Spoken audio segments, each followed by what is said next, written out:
Cover Script to Screen, and I'm pleased to welcome on stage Martin Dale, correspondent with Variety. Martin covers stories from around the world. He's a professor in audiovisual studies at the University of Minho in Portugal. He has produced various documentaries and is an expert for the European Commission on the Horizon 2020 program. I'll let Martin introduce the panelists.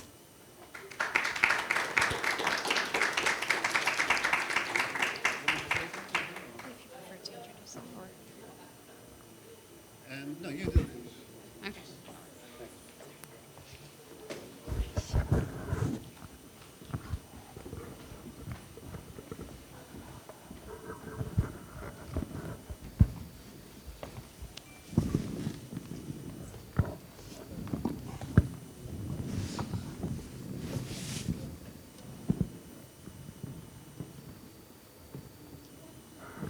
But do you want to say anything else? Or?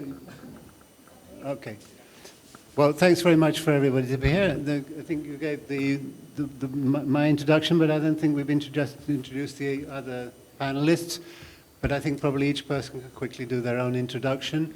Our idea is to do a session in function of the title, From Script to Screen. We'll try to speak slowly, but also for the interpreters. I'm sure I and probably the others will forget this at times, but we'll try to say to slow down if we're speaking too quickly.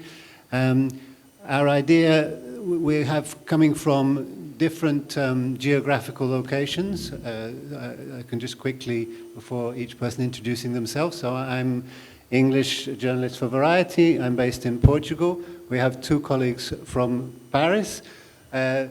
The colleague from Cape Town in South Africa, and from San Diego.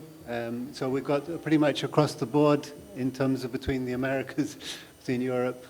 And we want to also talk about the different challenges, post-pandemic challenges at multiple levels. So the fact that audiences, box office audiences have suffered. The streamers, obviously during the pandemic, there was an increase in demand, and that's altered the dynamic related to talent and crew. My role here is to moderate, so I'm going to try to speak as little as possible, but to give an introduction to my colleagues, and then I will steer the discussion. Each person will present a certain amount, and then we can open it out to a discussion, and then at the end to questions and answers. That's basically what I had to say. I think each of us has a microphone, but a quick introduction, and then we'll do the quick introduction first, and then each person sort of talk more detail. So, hello everyone, very happy to be here. So my name is Laurent Fumeron, come from Paris. I'm a film producer at The Project, but most importantly today I will be here to talk about post-production, when I'm also the CEO of Lux Film, based in Paris, which is an image post-production for conforming grading and also VFX house. My name is Clay Epstein. Very nice to be here. It's my first trip to the Gulf, so I'm honored to be in your country and region. I'm the president and owner of Film Mode Entertainment. We're a worldwide sales agent that represents distribution rights for films. We represent those films worldwide. In addition, my extracurricular job is the chairman of IFTA, the Independent Film and Television Alliance, which has 120 members worldwide, representing the interests of independent sales companies and producers. Nice to be here. Hello, my name is Tamsin Ranger. I'm a producer from Big World Cinema in Cape Town, South Africa.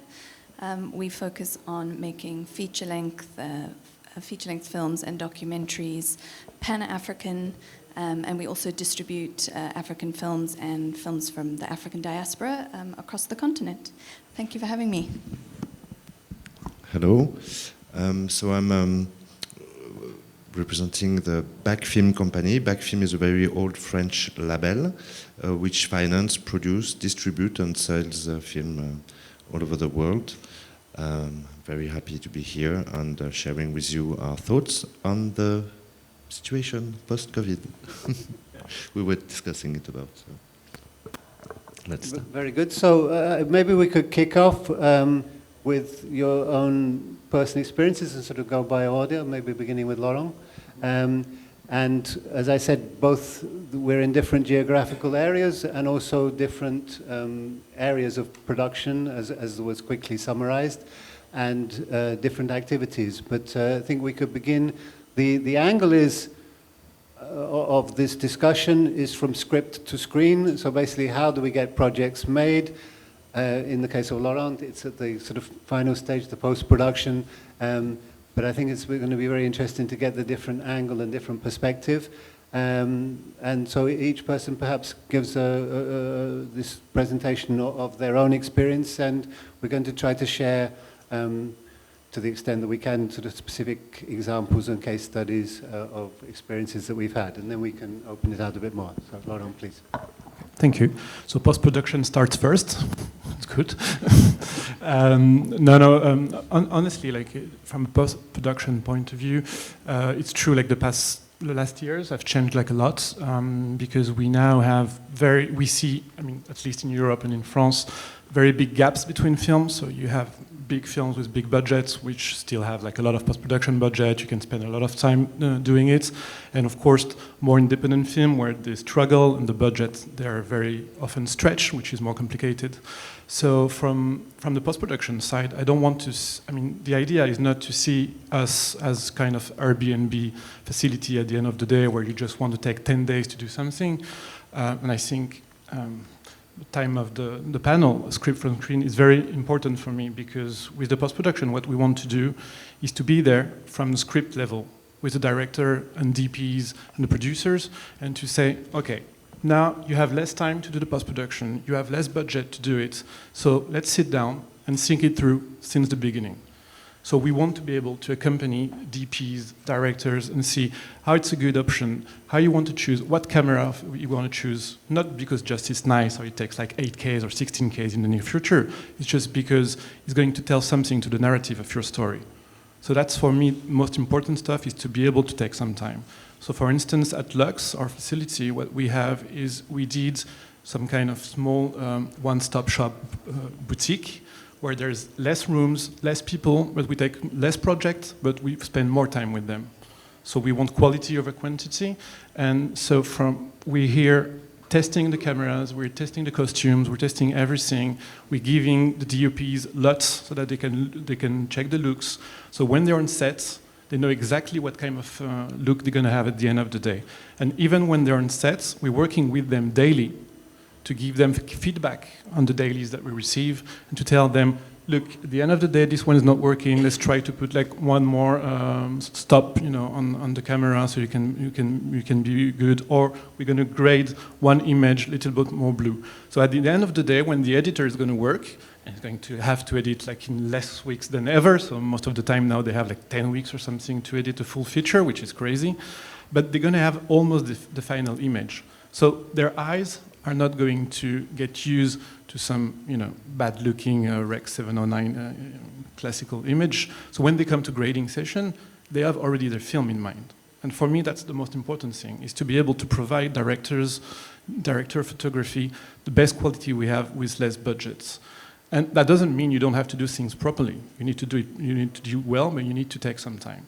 So if you don't have enough money to spend 5 weeks of grading at the end of the day, let's save it before and try to make the best of it in prep. So for me, this is what we need to do as post-production houses, is to accompany people, and to spend more time, talk with them, and to be able to help them do that. There's also some new... Can I just ask a quick question on the pre-visualization software? Do you also do it even before going into the shoot? And then what you were talking about with the shoot is they send the images sort of online and then you give the feedback. If you could clarify those 2 points. Yeah, exactly. So that's more on the VFX side of it. But of course, like pre-visualization, when you are doing like VFX heavy work, is very important because this is where you can sit down prior to shooting with your director and spend some time so that he can, visualize what everything's going to look like. And it's much more efficient than a classic storyboard, even though I'm a big fan of storyboards. And that's good. There's also been like a new fashion with all the digital LED screen, which when you see Mandalorian, it looks fantastic, but you don't know how much time they also spend in post and how much budget they have. So like a lot of production now, they want to shoot everything with LED screen because they think it will be easier, but it's the same. It still needs to be really well prepped from the beginning, and you still will need to fix some stuff in post. But it's always the same. Like the most time you can spend in preparation and try to help the team you're working with, the less budget you're going to save, and the better it's going to be at the end of the day. And for the last part is, I think, what is also interesting in the future to reduce budget, carbon footprint, and everything is also some new formats. For instance, we've been developing a lot with Dolby, with the new technology Dolby Vision, which is very interesting because you're doing everything in HDR, so it's really beautiful content. But what's most interesting is that you're doing one master at the end of the day because you're post-producing the whole content in HDR, and then you're doing what you call a trim pass, so that everything can text from one master, and at the end of the day you can deliver one file and some small XML files. I don't go into too much specific, but then it's less storage for your company, it's less master deliveries for the producer, so they will be happy about the quote, and so that's the type of thing that we need to look in the future. And just a last question before passing on to Clay. In terms of, you're based in Paris, but the producers and the productions you're working with are mainly in France, or it's pretty across the board? If you could just talk about that. Yeah, they come from everywhere. We have the chance to work with very good artists that are well known internationally, and with the pandemic, remote working has been something that is working really well now. We have tools to make that happen fluently. There's no lag when you're working, and in VFX, all the graphic artists, they're really happy to hide behind the screen at home, so they don't want to come to the office anymore.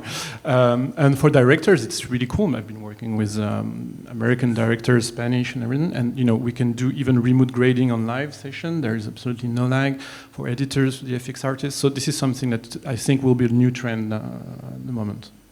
Great, thank you. Well, we'll do it quickly, each person, and then we can open it out. So Clay, please. Yeah, so I'm president of Film Mode Entertainment. We're based out of Los Angeles, and like I said, a worldwide sales agent, and we work with filmmakers in all stages of development. Because we're an independent company, we don't have development funds per se.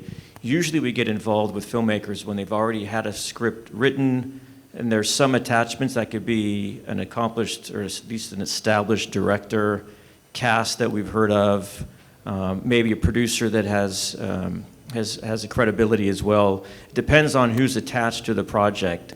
The more experienced the attachments are, the better it is for us in terms of timing to come on board. So for instance, if it's an inexperienced director, we would need an experienced producer. If it's a first-time producer, but they have really great cast that is worldwide known, that would be a compelling reason for us to come on board. We do about 5 to 10 films a year. We've been in business for 6 years. I've been doing this for over 20 years at different companies. I ran sales at other companies and started my own company for the purpose to work with filmmakers on projects that I feel connected with, that are important to me, that I feel have a commerciality, which is really the most important when we decide what projects to get involved in. We're looking at the commerciality of it. That doesn't mean it has to be an action film with Jason Statham, but if you do have an action film with Jason Statham, of course, we'd be very happy to handle that movie for you. But commercial film can come in forms of a comedy with great cast. We had a film with Dustin Hoffman this year. That's certainly not an action film or a thriller, it's a family comedy, but that's still commercial. We had a film with Jackie Weaver last year that also was more on the comedy musical side, but still commercial. But we have had a sci-fi thriller with Bruce Willis. We have a fantastic franchise out of Australia called Occupation, which is aliens and spaceships. So certainly that is in the commercial spectrum. We're compelled by projects we think have an audience. That is what's most important. It's what we ask ourselves. It's what our sales team is using to evaluate a project to come on board. So there are those projects that come to us at script stage with one of those compelling attachments that enable us to come on board. Depending on their financial plan, most films out of North America, because there are some tax rebates in Canada, there is some help from the government, but that's about it. So most of the films that come out of North America have some level of tax incentive or rebate as part of their finance plan, maybe a little bit of equity, which is usually the hardest part of the finance plan to raise.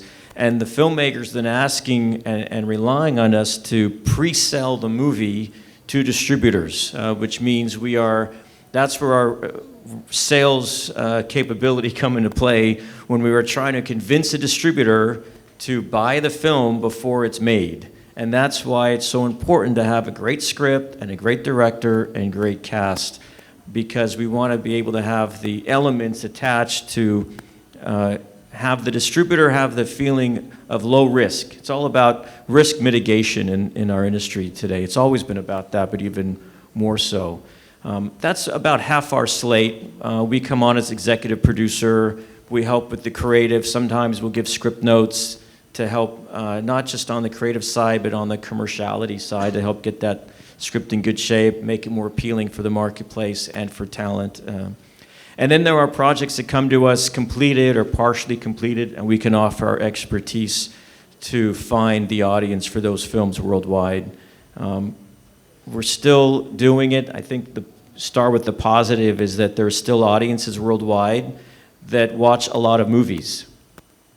The narrative right now is that it's challenging and it's difficult to find opportunities for independent voices, because the streamers and the studios kind of monopolize that space and monopolize the distribution space. But while that's true, and we'll talk more about that, there are still audiences looking for films everywhere and all sorts of voices.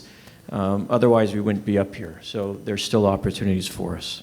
Can I just before to Tamsin, in terms you spoke about the streamers and the studios.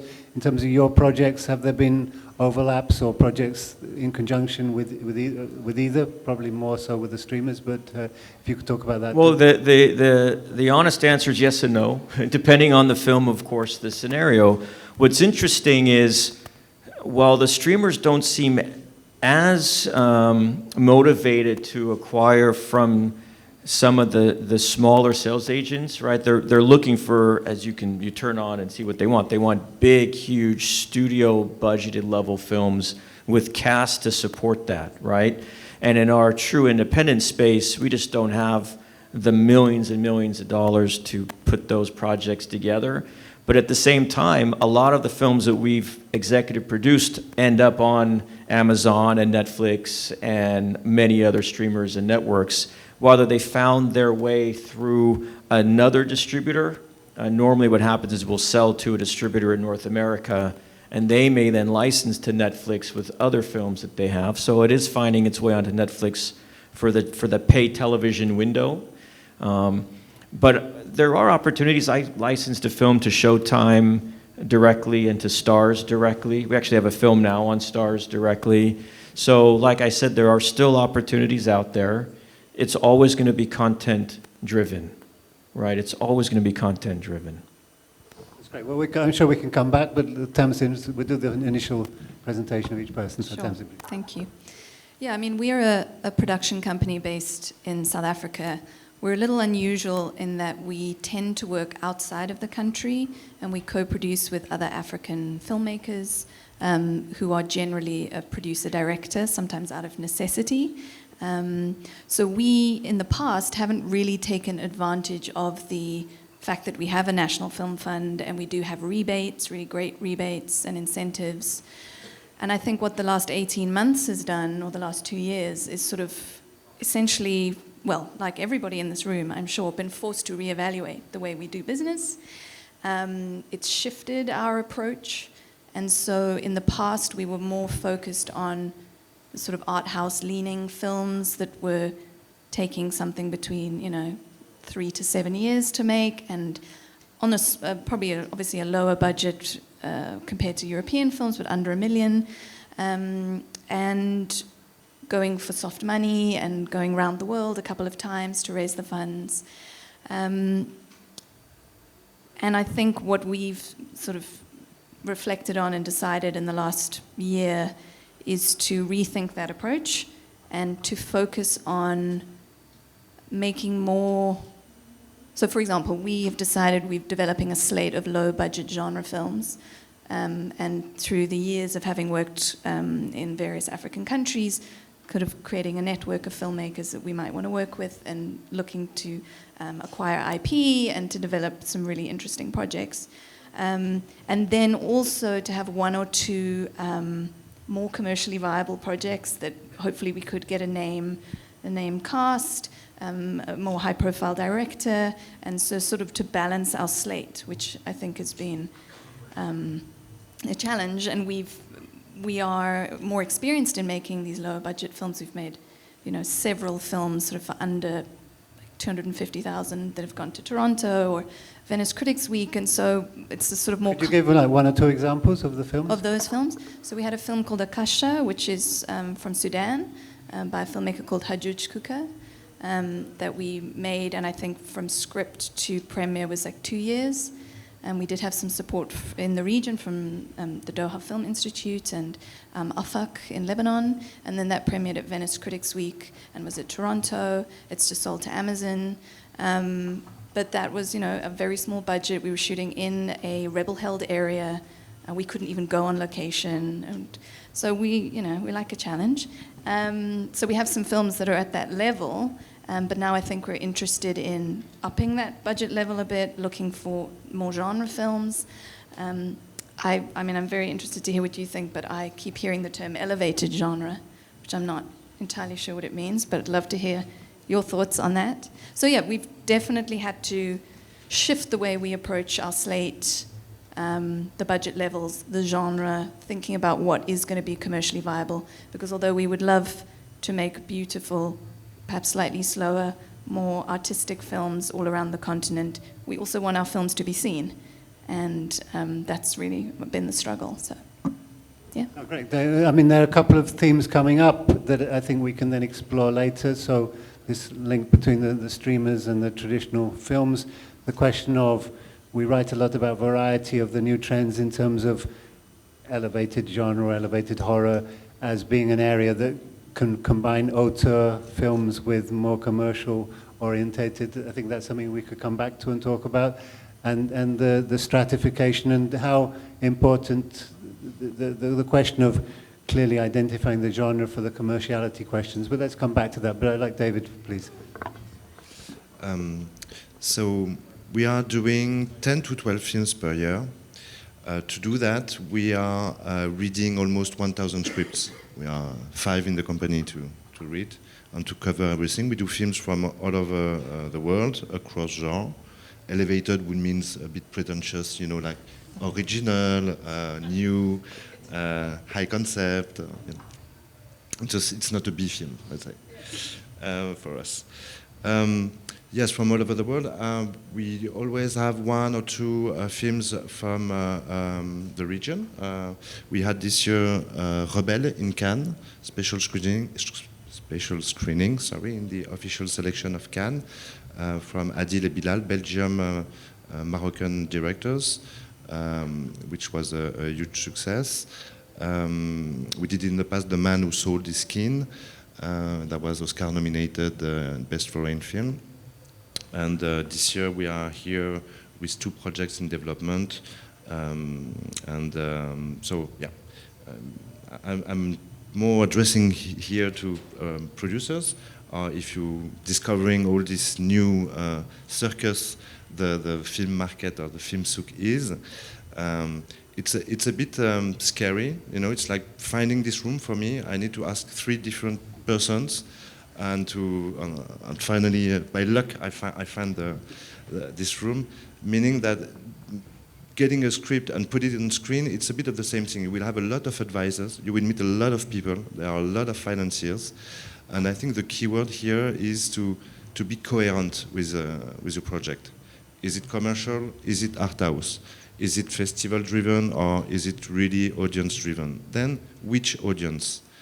And when you have that, which audience, I think is the most important, then you can think of which budget I will be able to get with this script.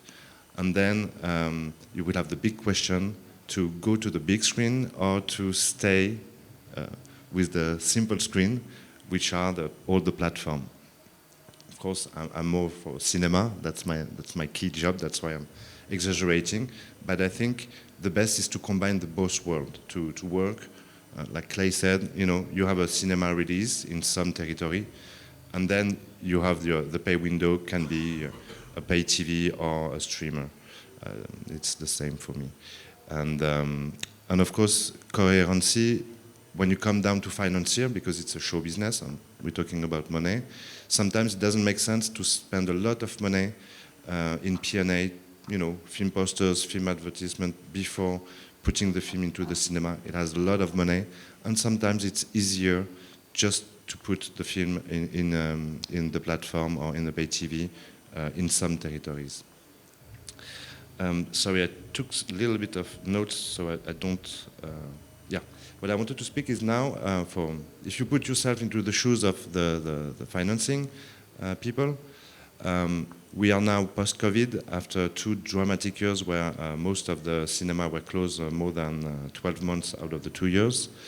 And this year, which is the first year where all the cinema almost open since January, except in some Asian territory, the box office really lost more than 30%. In the best case, they lost 30% compared to the pre-pandemic level. In some European countries like Italy, they lost much more, almost 45–50%. There is a huge change of habits from the audience. I have only the French number, where just in France, for 60 million people, 5 million subscribers, additional subscribers into the platforms, which is a huge, almost 10% of the market, discovered all the TV series and amazing films you can watch on the platform. So it's normal that the box office completely changed. The young audience wants to see blockbusters, or wants to see a lot of comedies and big stars on the screen, which is a game changer for the independent world, because art house cinema can work, especially in Europe, but it's harder and harder to emerge among all the films that are produced. In Europe, there is 1,300 films produced each year. I think it's more or less 600 in North America. If you add up all the African countries, Latin American countries, Arabic countries, Asian countries, you have almost 3,000 films produced every year. There is still 52 weeks in a year, so can you imagine how many new films coming into the cinema every week? It's very challenging. The last thing I wanted to say before letting you speak, it's the access to talent. I'm back to the coherency of your project. If you're doing a commercial film with a first-time film director, with a lot of VFX, and if you need a big actor to make the money comes from the financiers, then it's very risky, because the talents are going first to the studios, American studios, then to the big Amazon, Netflix, Disney, Apple production, which is very, very lucrative for them. And then you have all the big independent US producers in the line, and then you come after. So the script needs to be really, really, really good to get attention, but even with that, it's really almost impossible today. But that said, it's really possible to emerge, to create the awareness of the market on your new director, because there are so many festivals, so many financiers scouting those talents. Maybe it's better, of course, when you do a first film, to stay local language, and there are a lot of platforms, a lot of festivals, a lot of markets to emerge and to be noticed by the market. Thank you very much. So that was a sort of basic introduction of each person's personal experience. Perhaps I could launch a few questions and then get your input. It doesn't have to be necessarily in the same order. It can be whoever wants to intervene. Perhaps we could, on this question of the streamers, so as you were mentioning, as David was saying, the pandemic pretty much across all territories led to an even stronger presence of the streamers. Some of them had been feeling more loss of subscribers in this beginning of the post-pandemic period. And obviously the multiplication of the platforms has also changed the game, as it were. Now, each of you has a different experience. Obviously, post-production is a different experience from production. But you're all more focused on independent productions, your own productions or interaction. And there's one of those questions we were quickly mentioning before the panel itself, of how you maintain that independence. So Clay, also you were mentioning whether you want to interact directly with the streamers, or you sell to a variety of distributors who will then send to the streamers, or over time whether you see that will evolve towards more direct and perhaps having a smaller number of clients. And this obviously raises a whole lot of power balances and challenges, because the more power the streamers have, that can change the balance of play, as it were. Sort of Clay, was perhaps we could begin with you, because you're mentioning, but I think and then each person, in the case of post-production, is different, but also there's an interaction with the streamers, so perhaps Laurent could come into that, but let's start with Clay. Sure. I mean, putting the streamers in context is maybe a good place to start, and putting myself in the perspective as an audience first, not necessarily content creator, but just as an audience. Do I subscribe to the streamers, and do I enjoy watching what they have on their platform? And the answer is yes, I subscribe to all of them, and I watch the content on their platforms, not all of it. Sometimes I feel like there's too much reality TV. I don't watch reality television, but yes, I'm an audience, I'm a consumer, and I subscribe. Then putting myself in the perspective of content creator or a sales agent or a producer, do I feel there's limitations? For my company and for us, I feel there are some limitations, because their initiative, of course, is the big budgeted studio level, huge cast productions, which we're not making, right? It's the studios making them, or entities that have that type of budget or have the access to cast, usually being developed alongside the agencies and the management companies, which is fine, and there's nothing new about that. I think the challenge is, like what you said, is the monopolization of the talent. That's, of course, the biggest challenge, that if we have a project that a particular actor or director may even like, their time is being monopolized by the streamers because it's a great payday and they're able to get films made. But Ben Affleck was quoted recently, and it's been all over the trades, about Netflix, churning out film after film. I think it's, which is a negative, I think it's just a change of viewing habits. When you think of the model of the streamer, and this maybe really puts it in an interesting perspective, the model of a streamer has been subscription-based. It's like the all-you-can-eat buffet. You pay once a month, and you have all-you-can-eat content that they have on their platform. You don't really know how many people have seen it. We don't have viewing habits. Netflix isn't even giving box office reports on Glass Onion, if I remember reading that in Variety. So I'm not crazy about the lack of transparency of data. That doesn't sit well with me.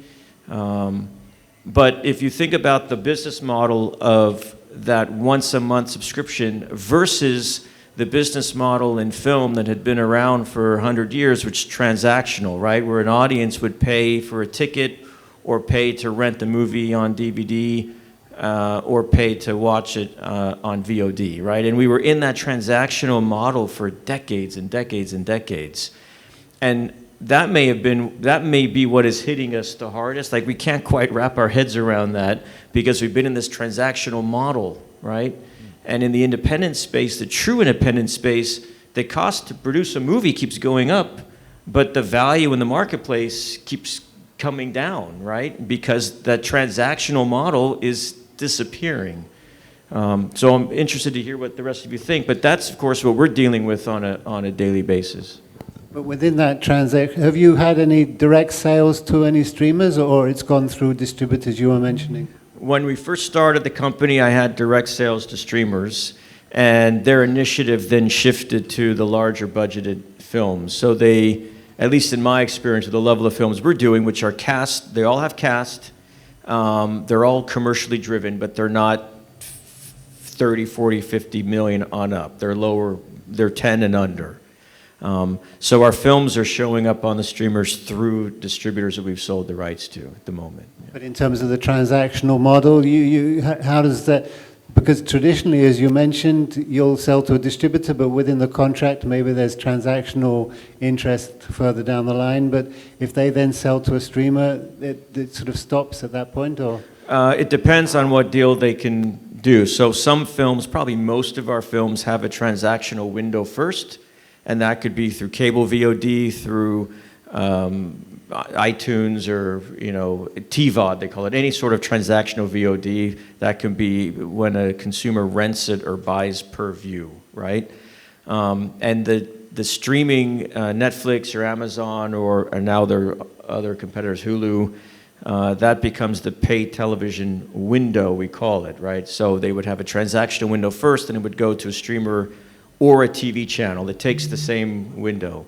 You're not going to find it on Netflix and Showtime at the same time. It would be one or the other. Now, if they get an offer, we had a film last year called Chick Fight, which was a fun movie with Bella Thorne and Malin Ackerman, and Amazon came and said, we want the world on this film, and bought that first window streaming right for the film, but did leave some, we call them wraparound rights, left some transactional and theatrical. And we were able to find some wraparound deals throughout the world. They weren't huge wins, but we did find value in theatrical and some transactional. We had to work out the windowing and the dates, but we found some value there. Thanks very much. Well, maybe we could go to either Tamsin or David, and then with Laurent, sort of the reverse side of the original. But David, do you want to say something? No, I just wanted to jump on what Clay was saying. We are in the market with offer and demand. All the business are like this. Since before the streamers, it was always a market from the offer. Us, producers, offering films to the market, and then the audience were coming. And you can see the results the first day of the release. It was always like this. Now, it's completely changing, because now it's more coming from the demand from the streamers, which is coming from the algorithm, which is kind of weird because the algorithm change like this, and every 3 months they're saying something else. So if you're lucky, you are on time with a project that match this algorithm, and sometimes not. But I think it's still important to combine the two worlds, and it is really possible, because it is still offer on market, offer on demand market, meaning that when you have a nice project and you have a bidding war among platforms and among classic distributor or sales agent, it happens. Then you can, like I said, try to combine the best of the two worlds, meaning releasing, keeping the theatrical rights in those very strong territories, which would be Western Europe and US, etc., and then sell directly the film to the streamers for some territories, and that's the best, I think. And I asked Clay, have you done these direct deals to streamers? If you could talk about that a bit. Yes. Yeah. So we did everything, like producing, and then you sell everything, all the rights to the streamers. Then you're just ending with some money, but you're just a line producer in the end, no rights anymore.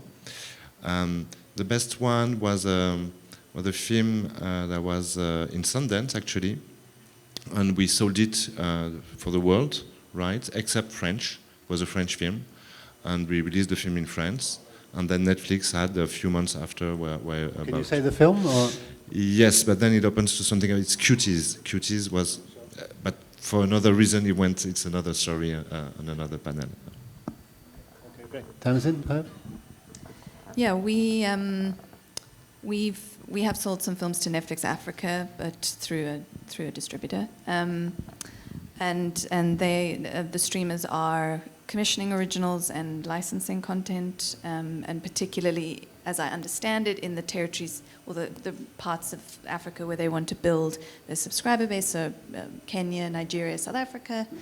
And I think there is this question, which I've been having this conversation with people all year, but and even yesterday, with filmmakers about, taking a deal with a streamer, and that tension between I'm getting my film made, I'm getting the budget, and I will have a film seen by my peers, versus I've given away my IP and potentially some creative control, and so it's an ongoing debate, which I think in the kind of global South, it's a really big conversation because it's a newer conversation perhaps.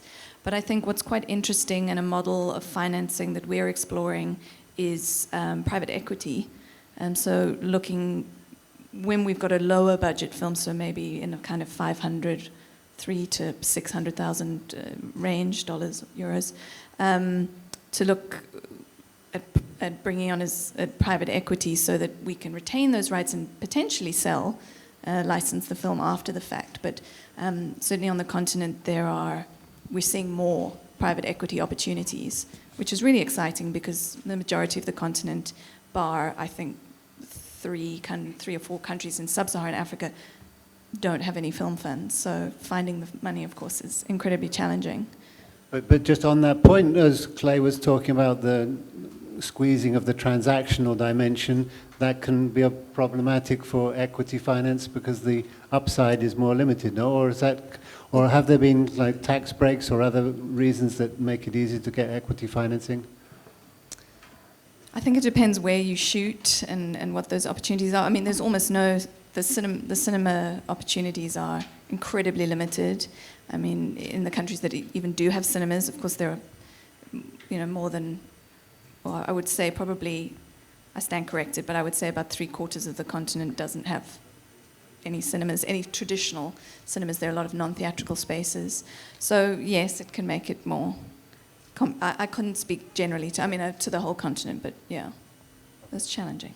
Thank you. So maybe this question of the streamers, and I have other sort of thematics questions to pose, but Laurent could talk about how that's also changed your kind of business operation. Sure. Just quickly, as a film producer, before going to post-production, most importantly, I think for me, it's the story you're developing. I mean, when we're producing and developing stories, I don't really see right away who I want to sell it for. First and foremost, I want to do a good story for the director. Then I think the new platforms has also given new opportunities for producers to have more broadcasters at the end of the day. So I think, of course, you have problem with them, but I mean, I've been working with them. I sold film to them. We're developing at the moment some project with them. It's different, but I think you need to focus on the story, and then you'll see who you need to sell it to.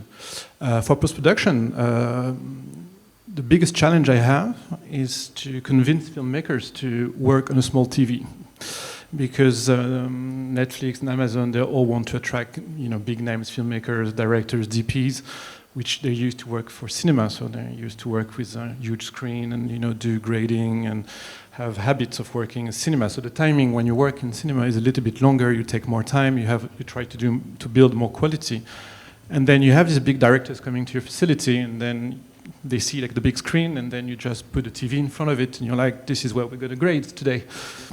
That's a challenge. So some directors, they ask us to grade for cinema and then do conversion to TV at the end of the day, even if we're not for it, because I don't think it's the Is that right like a second grade, the conversion for TV? Yes. Okay. But it's not ideal because you want to grade, organically for the project you're delivering it. But it's true, for somebody to imagine his film for the big screen for everybody and to end up on TV, even if it's big TVs, but still, it's challenging. And the other challenge we have is, especially when they're commissioning original content, is the platforms tend to be very picky about the post-production process and everything. So they're really which you don't see in cinema, classic cinema. So they tell directors which camera they should use. They tell directors how the light should be. And if you look closely at some streamers, you will see that most of the time it's always the same look at the end of the day on the platform films, which I think is a little bit disturbing. But I mean, algorithm, as you were saying, and that's the way audience supposedly wants to see it. That's great, thank you. That question of the standardization, we were talking a bit about the question of the auteur films, the more commercial films, a mid-section, which we can call sometimes elevated genre, which is not just elevated horror, but it's where it has genre elements mixed with an auteur vision. And sort of reverse, so maybe we could start with David on this case, but it's what in this more demanding environment that we've been talking about, how do you, each project obviously is distinct from the others, but can you see any trends in terms of what is working for you on these different sections of auteur, more directly commercial, or mixing genre and auteur? What's been your experience, and what do you see? You also mentioned how for streamers every 3 months it changes anyway, so I think ultimately each person will say it's a question of getting the right project, but do you see any trends in this regard? Yes. Actually, it's funny you mentioned, we realize, on the French market, on the art house independent box office, the top 5 are 5 thrillers. The first one was Decision to Live, not in order, but among the 5, you have Decision to Live from Park Chan-wook. Then we had The Care Conspiration, The Care Confidential. I don't know the English, I forgot the... I can't remember the title. But a film, amazing Egyptian thriller. And then we had a Spanish thriller, Asbestas, I think it was. Then we had a French thriller, La Nuit du 12. And the 5th one, I forgot. But it was amazing to see those are exactly elevated thriller made by authors. All the films were in Cannes. I think Asbestas was just in San Sebastian, or one of the big festivals. And they are combining. So in French, it's really clear. You have 2 audiences. You have the mainstream audience that go to see blockbusters, and you have cinema goers, cinephile, that goes in the cinema every 2-3 times a week. And those thrillers can attract a wider audience because it's a thriller, and with some action, with some policeman, villain, etc., respecting all the code of a big American film. And it pleases the cinephile because you have amazing story, amazing content, amazing mise en scène, directing, and yes, those Decision to Live is an interesting case. I was about to carve out the French rights for this one, and Mubi had some territories, and Mubi is I don't know if you're all familiar with Mubi, but it's a very important platform now, and that is really trying to push the theatrical release, and then they put it on the platform, and it's very for independent filmmakers, and their model is quite interesting, promising.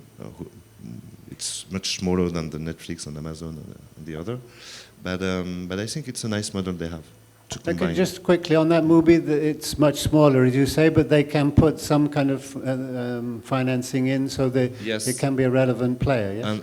And they are looking for more and more, and they're putting more and more money because they need signature. But I know the basic deal from Mubi is like a couple $100,000 for the world rights, which is for $1.5 million a very nice deal. And just the last question on this before we maybe Tamsin next, but the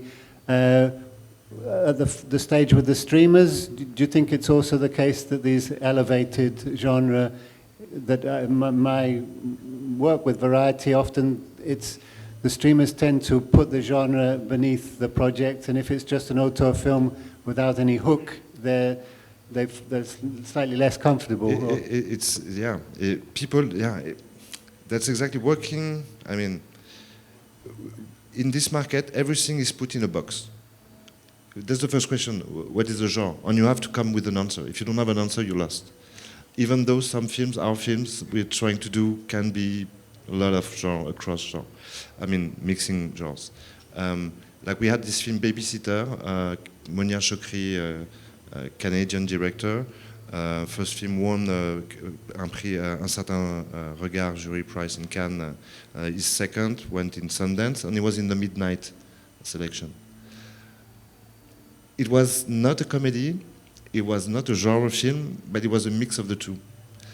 And because of that, it was really hard to get the audience, and also the press, and also the buyers, because they think of an horror film or for a typical comedy from Sundance driven, which was in between the two.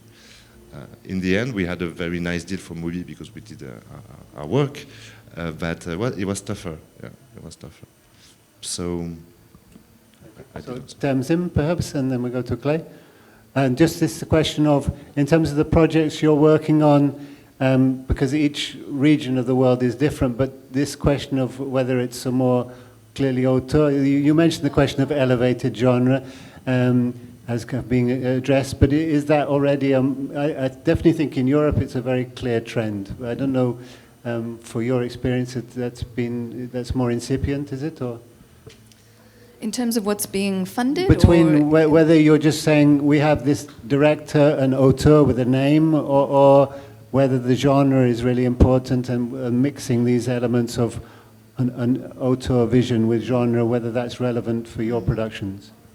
Well, I think because the way that our company works, because we haven't in the past, and that is changing, but we haven't really been making films necessarily in South Africa. So our last film was with a Tanzanian writer-director. We shot in Zanzibar. It was the first film shot there in 70 years. And it was based on a beloved Swahili novel, so we knew that there would be an audience in Tanzania, and we did have a theatrical. But we are generally, in the past, had been focused on a more international, getting to a good festival and perhaps getting it sold and bought somewhere. So all those same rules apply, that it needed, we weren't necessarily going to have a recognizable name director, but we were trying to tap into genre or something that they would be a hook or that they would understand. So yeah, slightly different case, I think, perhaps across the continent. Great. Clay, perhaps following on from that, and also, I mean, the projects you mentioned, the cast has also been a key part of the attraction. So Dustin Hoffman was one of the examples you gave, and you gave other examples. I don't know, since each market is different and your focus is more from a North American base, but do similar kind of considerations come to play for you? Yeah, we love elevated genre. All of our genre films have elevated before that word. We're always looking for ways to present our films in a commercial way, as I said before. So the quote-unquote horror film, the traditional 4 kids in a car going to a cabin, is hard to get traction with now. But a very commercial genre certainly is in the thriller space, psychological thriller space. We had a film this year with Christina Ricci called Monstrous, which was a psychological thriller. We, of course, presented that as elevated genre. We have a film in development that's going to be directed by these twin sisters in Canada, the Saska sisters, that have a bit of a following. And the film is a bit like Bird Box or A Quiet Place. That's high concept, elevated genre, like you were saying. High concept doesn't necessarily need to be graphic or bloody. We particularly don't care for that bloody or graphic film anymore because it can't travel. We're really looking for films that can travel worldwide and globally and really push through based on their entertainment level, the commerciality, and how well they're made, not relying on other areas, right? That's not always easy to do, but that's what we're looking for. Did I answer your question? No, I just had to just follow on when you were talking of the different tiers of the market. Yeah. So you're in the independent film, but with strong cast attached. So if you could talk a bit of the challenge of getting the strong cast because of the the biggest challenge today is getting cast. We're always looking for films that have intrinsic value. That's kind of the value that a project comes with on paper, right? What's the valuable elements of a project? Is that is that the awareness or the notoriety of the filmmaker, the producer, the director, the writer, the cast, is the material based on IP? So is it an adaptation? Is it a reboot? Is it a remake or a sequel?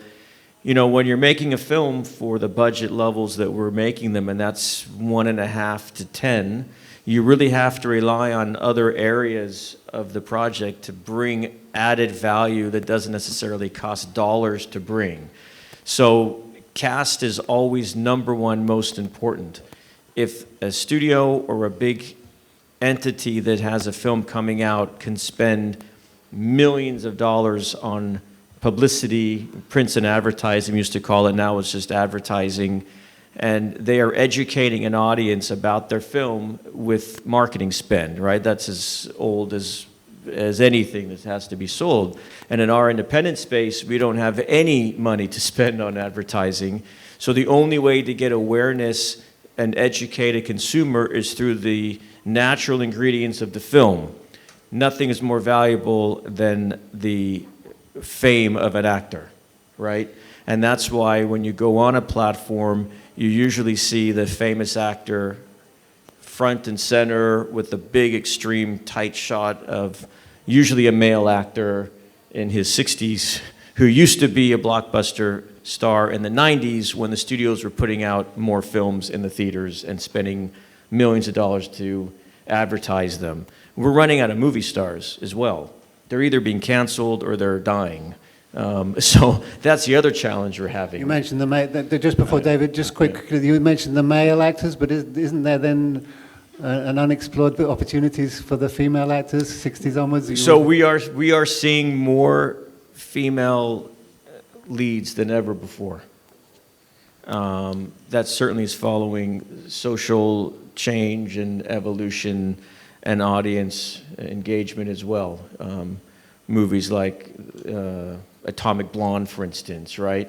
And we too are thinking of ways to put females in the lead instead of a male. But if you went to a film market, AFM or Cannes or Berlin, and the top 10 films, you'd probably maybe see half and half now, where a few years ago you'd probably see 99% male and 1 female. So there certainly has been progress, yes. So David, and then we'll come to Laurent. I will give a nuance to what you said about the importance of the cast. But if you're on a art house film, really dramatic, or like not a rom-com, not an action film, then the cast is not so important. Let me explain. I can give you a lot of examples. Like this film, Infinitely Polar Bear. I don't know if you remember this one with Mark Ruffalo and Zoe Saldana. Their audience want them in green, in Guardian of the Galaxy or in Hulk. But to go to see a fantastic drama on bipolarity set in the 70s, it was 0 on the box office. And sometimes it was a bit, not for this film, but sometimes we see a lot of pure art house film we can get a cast attached for any reason. Sometimes cast, I hope there's no agent here, they want the money and they're happy, like it's filling 3 weeks in Mexico. Okay, cool, well, I'm going to take the money you give me. And they don't do it for the good reason as well. It's a hassle for the producer because just to sign the contract, you lose a few years of life. And then on the market, it doesn't bring anything. Yeah, maybe you have a few quotes, you have a bit more attention from the industry. But what is most important is to have a good script and the perfect actor that will give everything for the role a first time or second time big first role, to emerge talent rather than taking the old 60 years old guy doesn't know what to do with his forced divorce and that needs the money to shoot. I exaggerate, but I just wanted to nuance on the art house, pure art house cinema. It doesn't necessarily need a big cast. But if you have a very strong, the script to screen aspect, if the script has the right ingredients, then the actors, the talent are thirsty for innovative projects. Yes, I can share. I'm very fortunate as a film financier because I'm following the career We do that a lot. We do first-time film director, and then now I'm doing my 4th and 5th films with the directors that have done their first. I hope you understood what I just said. Sorry for the translation. The Ruben Östlund, that won 2 Palme d'Or and again this year. His first film is almost non-narrative. It's almost a non-documentary. The name is Play, very conceptual. And now that he has done Triangle of Sadness, and even at the Square, he had Dominic West and I forgot the name, whatever. Yes, handmaiden actress, Elizabeth Moss. Thank you. We had Woody Harrelson on this one. Now, you should have seen him in Cannes. Like, everyone was saying hello to him. Javier Bardem, Penelope Cruz, Kirsten Stewart. We had emails from all the agents. Hey, David, can you find me a ticket for blah, blah, blah? And then you have to pay for the dress and the bodyguard for nonsense. Elisabeth Huppert sends a son to get him to come to a party to another where she was. It was crazy, and all the agents is calling. So, yes, the talent are following talents for sure. But first things first, step by step. I think it's better when you do a $2 million film budget to stay, to keep the actor of the short film the director did, you know, to work as a family with the same crew. And each time the film gets bigger, then yes, you add on some talent from other countries when there is a co-production, or a big cinematographer, etc., that will, that would elevate everything. Thanks. So maybe Laurent, just in terms of these trends of how have they had an impact on the post-production side, or not so much? No, not so much, but to follow up on David, I think for us, it's really important to follow also the filmmakers. And so we are lucky enough to have big projects that, that can drive the post-production facility.